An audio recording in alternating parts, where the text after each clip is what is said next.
Good morning, Mike Boyd with Mojave Valley Daily News with your daily dose for Friday, September 3rd. John Pinecker is on vacation. The Daily Dose, as always, is brought to you by Tri-State Radiology Center. Tri-State Radiology Center offers a wide-open, large-bore MRI to scan larger body sizes up to 450 pounds. In addition to the MRI, they offer digital x-rays. Tri-State Radiology Center is an American College of Radiology accredited facility. Call today 928-460-7226. At Tri-State Radiology, your image means the world to us. Jeff, who do we have in the chat? We've got Cynthia, we've got Mark, we've got Sandy. Got our usuals in here today. Yep. Yep, everybody's in here. Oh, La Pinada, Vilez. Okay, hey, that's a new one. Yeah, good morning, everybody. Thanks for joining us on Friday. One day to the weekend. All right, let's get on to breaking news. Yep. Breaking news is brought to you by New Image Primary Care. Now scheduling appointments within 7 days. Call for your appointment, 928-299-2588. Breaking news, we've got a Bullhead City man accused of a couple burglaries in town. 62-year-old Robert Ralph was identified as a suspect in a burglary that happened on Marina Boulevard. Both of the burglaries had videos. The one on Marina showed a man entering a fenced commercial yard and stealing some appliances. Police put the value at about $1,500. The second report also had some video. There were some damaged light fixtures, some wiring and irrigation lines, and some landscaping lights were stolen. Mr. Ralph has had some issues with the police before. In February, he was sentenced to 3 years probation after pleading guilty to a forgery charge. He was also sentenced to the 65 days that he had served in jail. So the new charges, 2 counts of suspicion of third-degree burglary, 1 count each of theft or illegal control of property, possession or control of stolen property, and criminal damage to property. So we will keep you posted on what happens to Mr. Ralph as this winds its way through the legal system.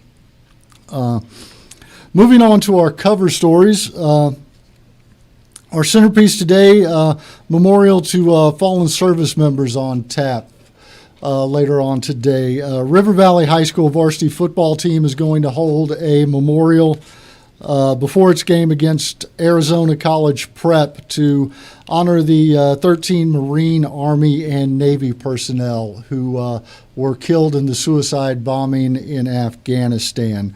The idea for the memorial came from Mojave County Sheriff's Office Deputy Mike Belpedio. He said that he had seen a news report about something similar at another school. Desert Lawn Funeral Home donated 35 flags for the event. Butch Redmond of Redmond Construction donated the flagpoles. The team members are each going to carry out a flag. There are going to be 13 empty seats corded off in the stands, and they're going to put a flag on every one of those seats. Dust Devil varsity captain and student council member Zach Hammett is coordinating the memorial from the school and football player side. Game starts at 6 tonight at Anderson Auto Group Fieldhouse. If you don't have anything on your schedule, might be worth going out to see the memorial tribute and also to watch the football game afterward. So, also on the front page, we've got what's next for the water system. After a brief delay, we told you yesterday that City finally took possession of the water system from EPCOR. Now the hard work starts. What they're going to do is come up with a comprehensive water master plan so that they have a roadmap for the future of the water system as Utility Director Mark Clark calls it. What the plan's going to do is address current and future needs based on anticipated growth, and it'll also include an analysis of the system and any immediate and long-term needs that there are. The city's also going to undertake an internal inspection of the storage tanks that hold the water produced by the 20 wells within the system. So they're going to send some divers down in there to see what those look like. Wells, would you like to dive into one of those tanks? Absolutely not. No? No, Not big on diving, huh? it's too dark. So as things with the new utilities and water system progress, we will keep you posted on that. Moving inside the paper, yesterday morning there was a bus crash that delayed some kids getting to school. No children were on the bus at the time that it happened. There were no serious injuries. The crash happened about 6:15 yesterday morning, Highway 68 and La Puerta Road. Bus was going about 55 in a 65, so traveling nice and slow there. But what happened was the driver of the other car mistook the flashers that the bus had on for a turn signal. So the bus was damaged too much to pick up the kids, so some kids were delayed getting to school, but like I said, no serious injuries in that one, and no kids on the bus at the time, so that is a good sign. Also, just in case you've forgotten, holiday weekend, Labor Day weekend coming up. So our local public safety agencies are bracing for a busy weekend. They are encouraging everyone to stay safe while they are enjoying the last vestiges of summer. Expect that roads and waterways are going to be congested. Most city, county, state, federal offices are going to be closed Monday. The business office here at the Mojave Valley Daily News is going to be closed, as are banks and schools. Bullhead Area Transit System buses also won't be running on Monday. So if you use the buses, keep that in mind. Also remember, it's always important to designate a driver. Always wear your seatbelt. Don't drive distracted. And if you need to report a drunk driver, you can do that. Phone number is 928-763-1999. And we say this a lot, but if you are going to be on the water, have a life jacket. Wear your life jacket. We don't want to have any more tragic stories coming out of the weekend. So enjoy the weekend, but be safe this weekend. Jeff, you got any plans this weekend? Nope, just gonna relax. Wells, I will be in Phoenix. you will be in Phoenix. Yes. All right. Well, be careful on the roads. Wear your seatbelt. I will. Yeah. Don't text and drive. All right. Let's go to B section. Talk about lifestyle for a second. Friday, Saturday paper. We've got our lifestyle in the B section. We've got Grace Heck's Make Bullhead Better column. This week, she's got a nice feature on Esteban Lopez, who is a living example of the American dream. He's an entrepreneur. He owns El Guero Hot Dogs and Grill. And to find out more about Mr. Lopez and his business, check out Grace's column. We've also got a movie review from Fred Mason. The reboot of Candyman has been released, and it combines slasher horror with social comedy, with social commentary, not comedy. Commentary in a modern update.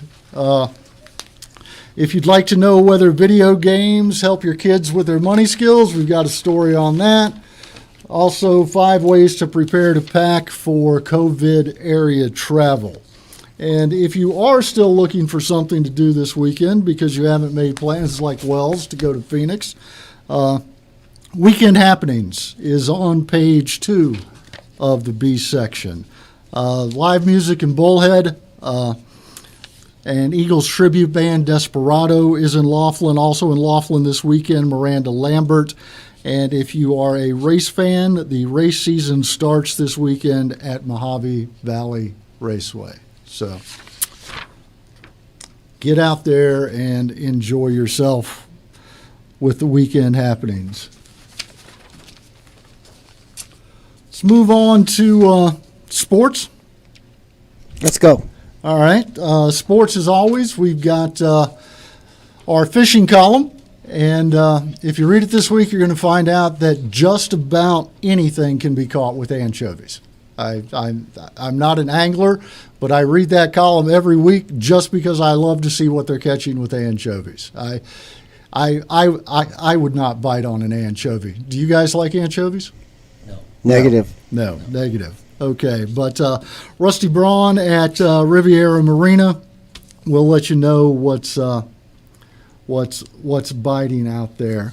And as always, our Friday fishing forecast brought to you by River King Tackle Shop, 1812 Highway 95, and that's owned by Mike Hoosman. So thank you, Mike. NASCAR. Jeff, Jeff, you're going to have to help us out with this because I know I'm not a big NASCAR fan. Wells, you a big NASCAR fan? No. No. So, Well, we know that Blaney won on Saturday night. There was a big wreck, and he ended up winning. We know that. It's in the paper. There's a big column there about it. If you're interested, check it out. so we've got the Cookout Southern 500 at Darlington. Darlington's one of those tracks that they like running at, isn't it? It's kind of like Daytona. It's one of the old ones that has some history with it, right, Jeff? That's right. Yes, sir. Okay. All right, so if you're a NASCAR fan, check out the NASCAR page to get your NASCAR fix. Everything you need's right there. Let's move to this day in history. Okay. If you were with us yesterday, you'll know that I missed a very important this day in history. Wells helped me out there. I think I got all of them today. The AP decided that their this day in history highlight was going to be Britain, France, Australia, and New Zealand declaring war on Germany 2 days after the Nazis invaded Poland. Other war-related this day in history. 1783. U.S. and Britain signed the Treaty of Paris, officially ending the Revolutionary War. Oh. They made us go all the way to Paris to sign a treaty. And we won. The trip? No, we didn't win the trip. We Oh. won the war, so we shouldn't have had to travel so far. Right. Yeah. They didn't give away trips back then, Wells. Okay. 1976, Viking 2 lander touched down on Mars. The face on Mars photo, I think that came from the Viking 2 lander. You familiar with the face on Mars photo? No. No. No. Might want to Google that. I just Oh. remember Bugs Bunny's friend being up there. Yeah. And in 1978, John Paul I was installed as the 264th pontiff of the Roman Catholic Church. He did not have a very long papacy. It only lasted a few years before John Paul II came along. So, anything else that I missed in this day in history, Wells, or did I do okay today? I think you did okay. Did okay today. All right. Let's do weather. Weather's brought to you by Living Waters Hospice, your hometown hospice. Together, we can make a difference. Today, 107. Saturday and Sunday, 110 and 111. Monday and Tuesday, 112 both days. So not terrible, but still hot. Lows are going to be in the mid to upper 80s, and it doesn't look like there's any rain in the forecast. So, yeah. While you're out there enjoying the weekend, stay hydrated. Make sure you don't get overheated. Get into some air conditioning if you can. Enjoy the holiday. We will not be here on Monday. We will see you Tuesday. Thank you for joining us this week, and have a safe holiday weekend. See you Tuesday, everyone.